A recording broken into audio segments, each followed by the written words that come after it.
नमस्कार। आत्ताची या क्षणाची सर्वात मोठी बातमी समोर येत आहे। बातमी आहे महाराष्ट्राच्या राजकारणातून सुनील तटकरेंसह रायगडमधील 4 उमेदवारांना निवडणूक आयोगाकडून आली नोटीस। पाहूयात काय आहे सविस्तर बातमी।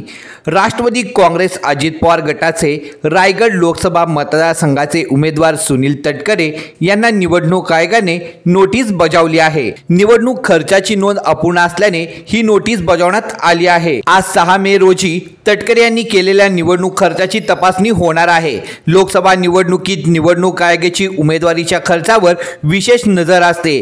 निवडणुकीच्या काळात उमेदवारांकडून नेमका किती पैसा खर्च केला जातो यावर निर्णय अधिकारी लक्ष ठेवून असतात। उमेदवारांना विविध बाबीवर खर्च करण्याच्या रकमेची मर्यादा निश्चित करून दिलेली असते।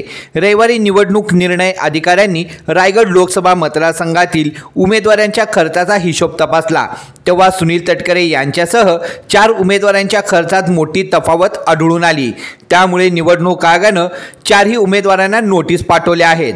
महायुतीचे उमेदवार सुनील तटकरे, बहुजन वंचित आघाडीचे उमेदवार कुंदामिनी चव्हाण, पांडुरंग चोल्ले आणि अजय उपाध्ये यांना नोटीस बजावण्यात आल्या आहेत।